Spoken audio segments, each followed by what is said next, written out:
fuck is up, my little hush puppies? DarkFoXx here.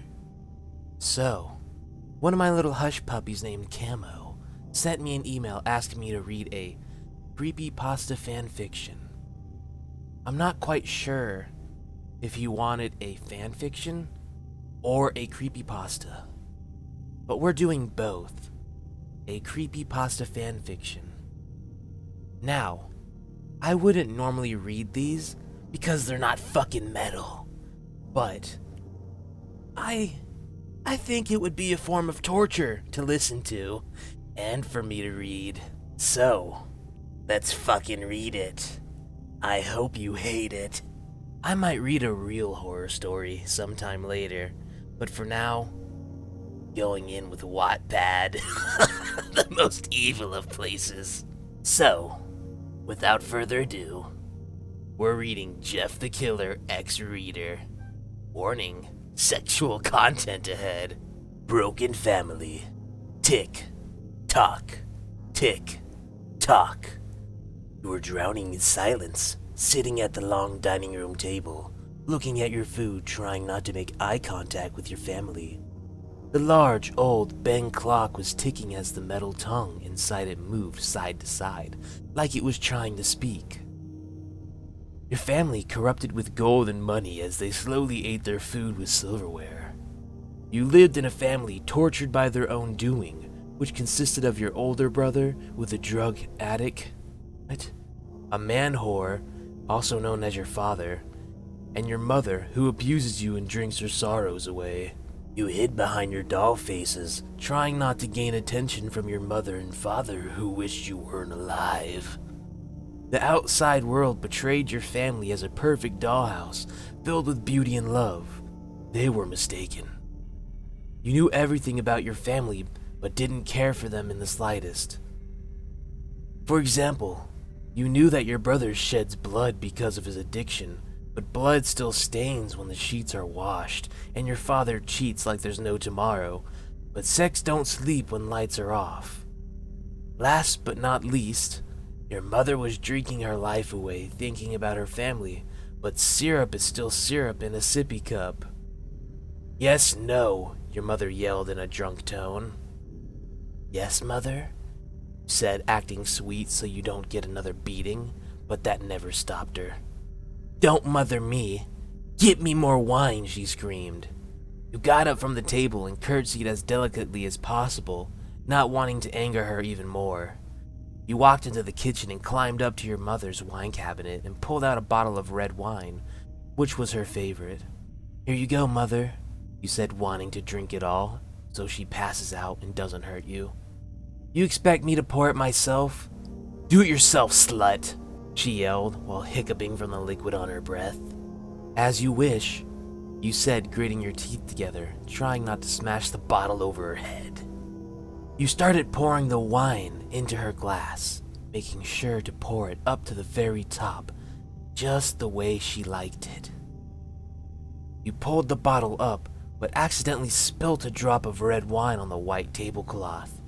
You froze in fear, looking at the stain, knowing what was going to happen next. You spilt it, you bitch, your mother screeched. She pushed you to the floor and raised the wine bottle over her shaking body. She poured it all over you, staining your skin and the carpet you were laying on. She then smashed the bottle on your arm, achieving a scream from you and multiple glass shards in your arm. You will clean this floor spotless and then clean yourself up, so you do look horrible.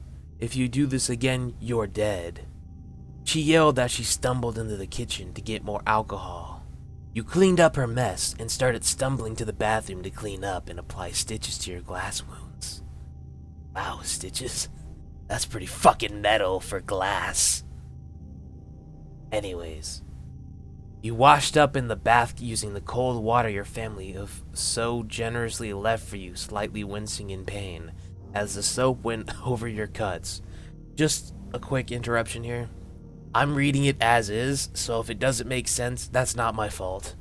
As you stitched up your wounds and applied cleaner to them, you wrapped a towel around your body to walk to your room. As you walked down the long halls, you heard the normal everyday sound of secrets being spread around your disgusting household. There was moaning and begging coming from your parents' room, crying and mashing downstairs in the kitchen, and sounds of walls being punched and the smell of smoke. So very normal. Entering your room and locking your door behind you to make sure your mother doesn't come in and hurt you, and to make sure father doesn't come into your room looking for fun, but he hasn't had enough. You slid down your bedroom door and broke like you did every night. What did you break? Well, you broke your emotionless doll face in two and broke down crying.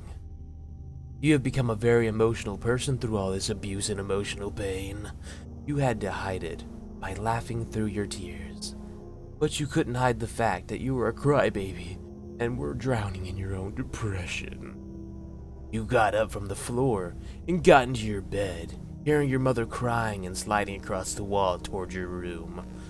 You must have heard the moaning and begging from her own room and walks towards your room to take her anger out on you. Thank God you locked it, or you'd have to clean yourself again with the amount of beatings you'll get. She started banging against your door, screaming at you to open it, but you hid your head under your sheets, trying to block her out.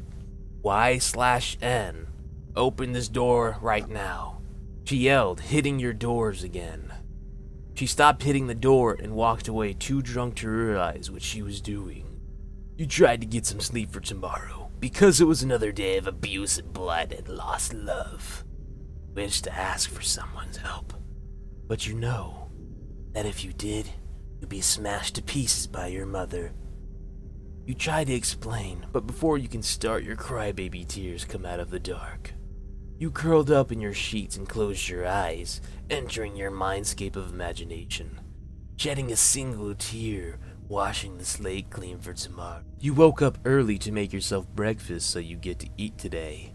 You pour yourself some cereal and ate quietly, trying not to wake up your mother, so she doesn't start the day with a bad mood.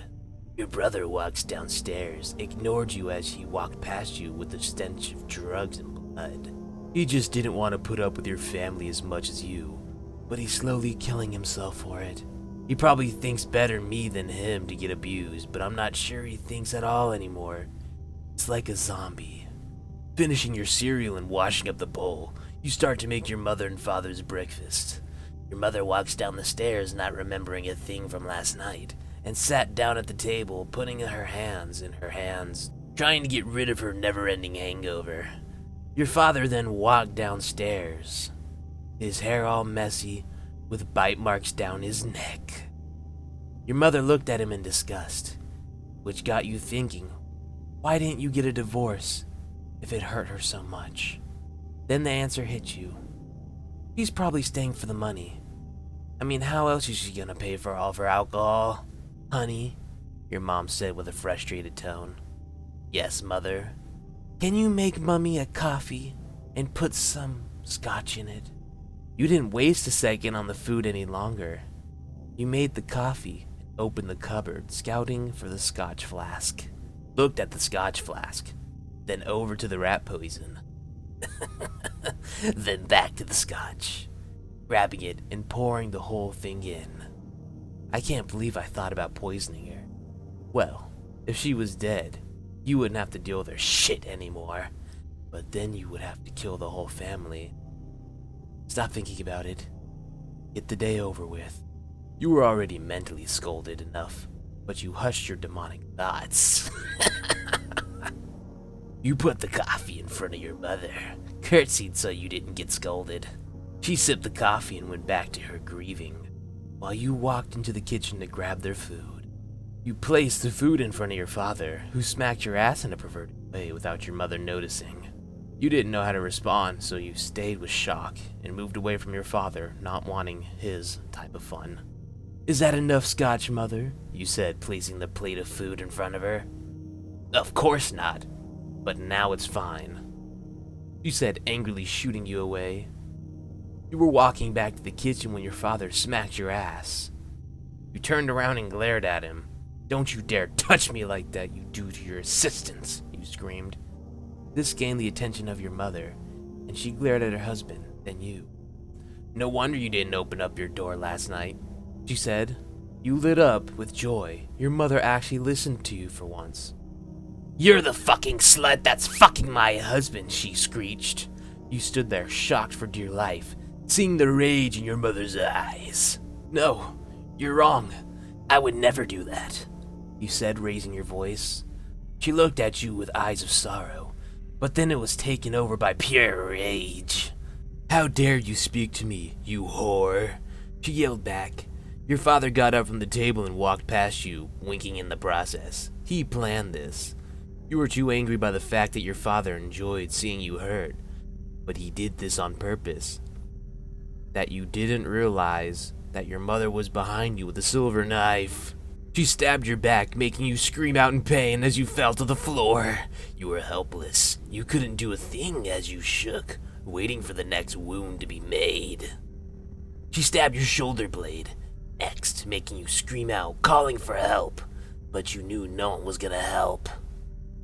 You then stabbed your stomach, slitting it open, making you bleed everywhere. You were slowly losing consciousness, knowing that you were dying of blood loss, and there was nothing you could do about it. You were weak. Knock, knock, knock. Your mother kicked you, making you cough up blood, and made her way to the front door to answer it. You looked up, hoping the neighbors called the police, but sadly it was your neighbor. "I heard someone screaming for help. Is everything okay?" You said, out of breath from running up there. "Oh, everything is perfectly fine. My daughter just had a little incident," she said, smiling, counseling her rage. "Oh, thank God. I thought someone got stabbed," she said with a reassured look in her eyes. If only she walked inside and saw you. But no, she was too mesmerized by our so perfect family. You used the table to support your weak limp body. You stumbled your way to the stairs, walking towards your bedroom to lock the door so your mother couldn't touch you. You heard the front door shut, which means she was going into the bedroom. "Can't get away from me," she screeched. Walked as fast as you could to the bedroom, as you heard her running up the stairs. She was right behind you as you slipped into your room and shut the door in her face, locking it. She was screaming and screaming about how slutty and horrible you were. You blocked her out and walked over to your medical kit to try and stop the bleeding before you die. You stitched up your back and shoulder wounds, but ran out of antiseptic. Before you could get to your slit stomach, you put a rolled up pillow and stuffed it into your mouth and stuck the needle into your stomach. You were screaming out in pain. You were stitching up the wound. You were nearly done until you stabbed too far down and got the needle stuck deep in your skin, making you cry harder. You pulled the needle, wailing in pain, and soon finished the sewing and cleaned up the wound and laid down on your bed. You just so hurt and tired you could fall. You black out. You woke up with a pounding headache and were covered in blood. You sat up and looked out the window. You started to sing, hey girl, open your walls, play with your dolls. We'll be a perfect family," you sung in a sad tone. "Open the door now and make me breakfast," your mom screamed from the other side of the door, obviously still under the illusion that I had sex with my own father. What a disgusting thought. And you can't believe she believed him, after all he's done to her. You walked towards the door and leant your head against the door. "No," you said quietly. "What did you say, young lady?" "I didn't hear you," she said, expecting me to apologize to the old hag. "I said no," you yelled. You walked back into the middle of my room and sigh, feeling relieved that I finally talked back to the bitch. You walked towards the mirror and look at your stitches, which to your surprise were healed. You looked highly confused as to how they healed so quickly, but you soon brushed it off. You and your brother had a connecting room, so there was only a door separating your room, which really sucked. You had to hear his rants, that he yelled to no one, and had to smell the drugs and smoke that seeped into your room. You heard a scream from his room and a loud thump that sounded like him falling to the floor, which was very normal. You would have continued chilling in your room if you hadn't seen a big crimson pool flow its way into your room. You unlocked the door and ran into your brother's room, horrified as to what you saw. His body was limp and looked so cold, and was surrounded by a lot of blood. The thick air was making it hard to breathe, but for some reason, you liked the smell of the blood, dying slowly as it breaks out of the skin. You walked over to his body and flipped him, not fazed by what you saw. He killed himself, and there was nothing else to it. He slit his throat. He screamed out in pain and died. I wonder if it was because he couldn't control his addiction anymore, or if it was because he wanted to die. Probably both, you thought. As you looked at his door, seeing it was locked, you were definitely not going out there to tell those people that your brother killed himself, because you'd either die or be blamed for this and sent to jail. Whichever comes first. You walked over to his bed and stripped off his blood-stained sheets, walked over to him, and through the sheets dried his dead body and knelt down. "Don't worry, big brother. I'll make them pay for what they've done," you said as you kissed his cold, dead forehead. You walked towards the door and locked it behind you, sighed. You looked down at the knife your brother used, studied its sharp edge. You threw off your white, blood-stained dressing gown and took a quick shower, watching the memories of your childhood down the drain.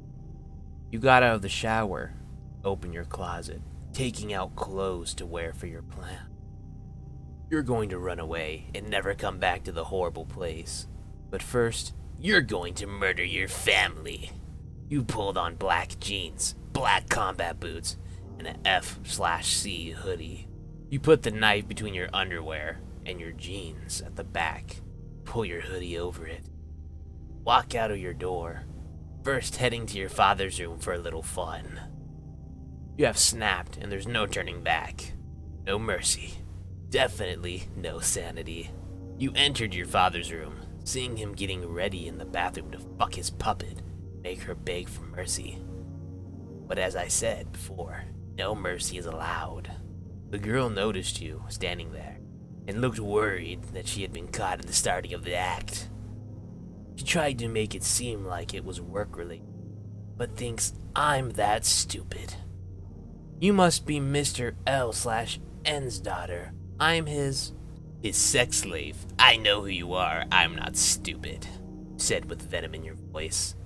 She backs up, hitting the bed frame and slowly sitting down on the bed. You walk closer to her, bent down and whispering in her ear. "Let's play a game.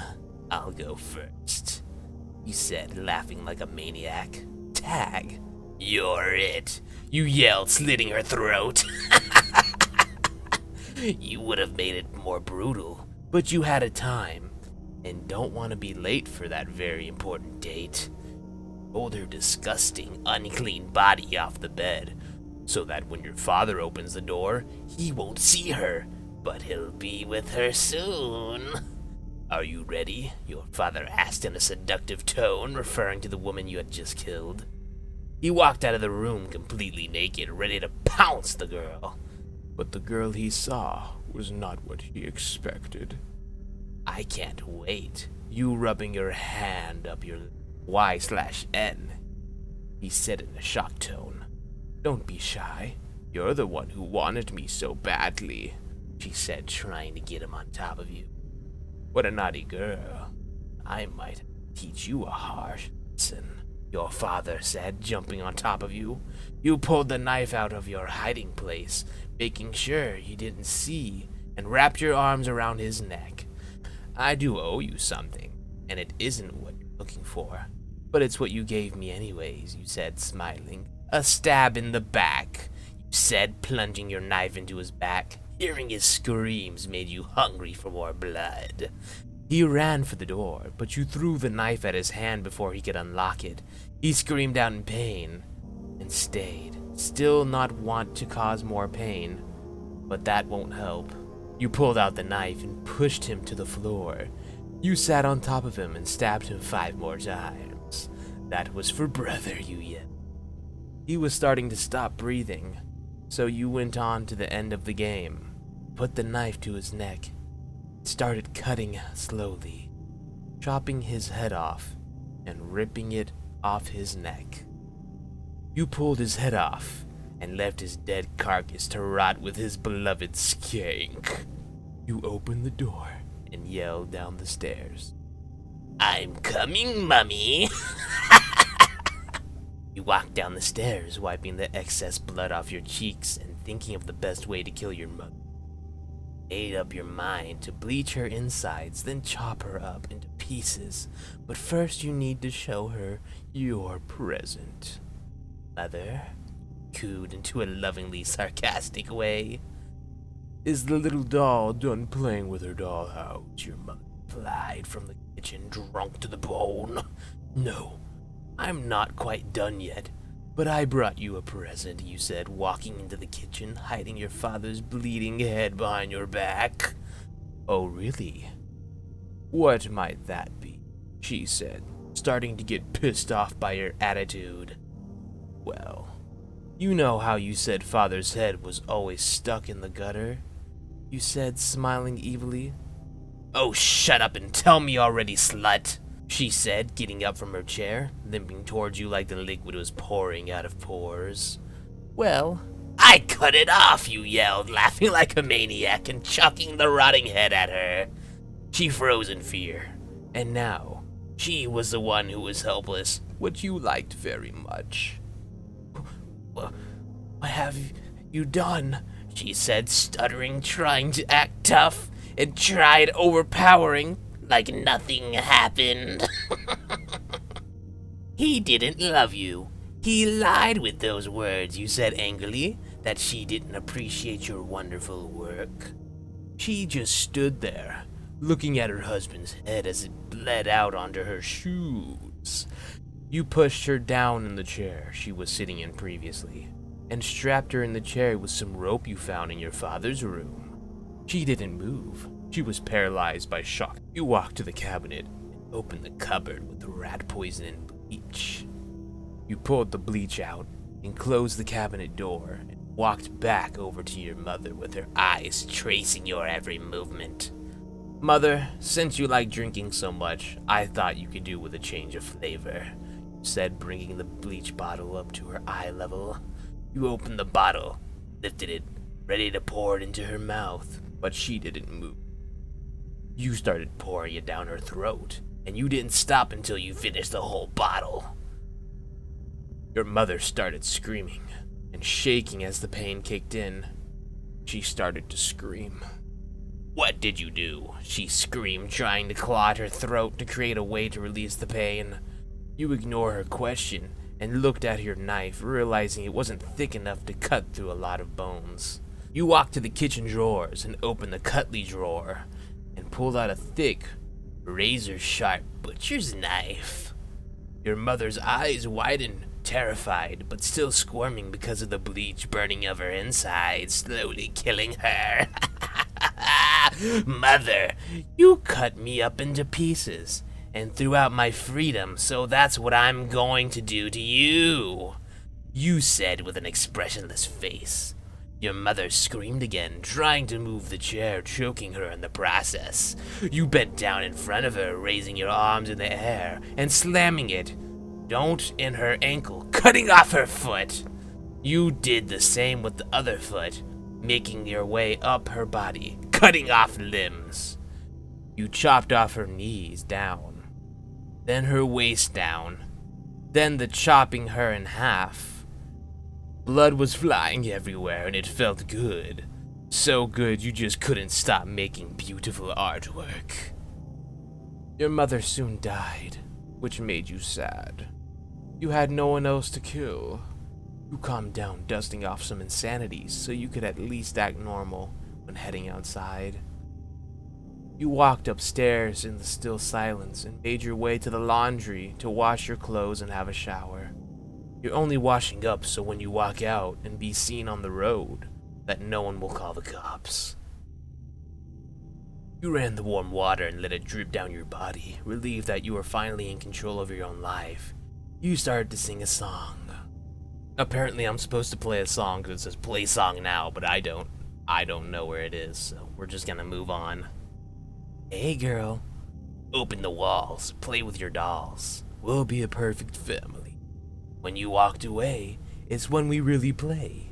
You don't hear me when I say, Mom, please wake up. Dad's with a slut. Your son is smoking cannabis. No one ever listens, this wallpaper glistens. Don't let them see what goes down in the kitchen. Places, places, get in your places. Throw on your dress, put on your doll faces. Everyone thinks that we're perfect. Please don't let them look through the curtains. Picture, picture, smile for the picture. Pose with your brother, won't you be a good sister? Everyone thinks that we're perfect. Please don't let them look through the curtains. DOLLHOUSE. I see things that nobody else sees. Hey girl, look at my... We're gonna skip the singing section because I don't really feel like going through this. You got out of the shower and got your clothes out of the dryer, put them on, and jumped into the night to start a new life where you are in control. And with that, my little hush puppies, we're gonna skip ahead. Let's skip to the smut. We'll read this little section right here, hush puppies. Well, fine then. Haven't heard of JeffTheKiller. Your mother never let you on the internet.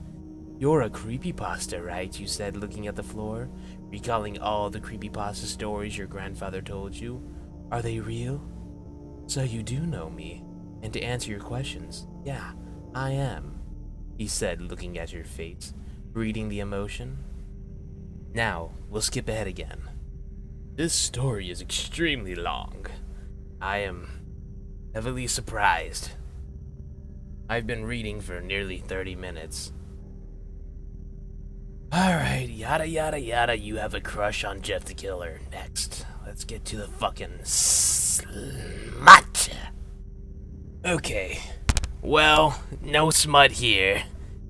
There probably is somewhere, but I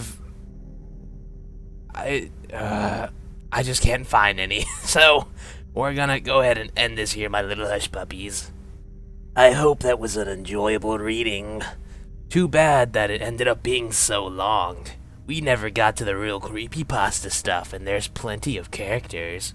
I don't know any of them because I don't read creepypastas. But this should have been plenty torturous for you, so it shall suffice. Let's read a real creepy story next time. Okay, goodbye. Stay evil. And play the rock music, brother.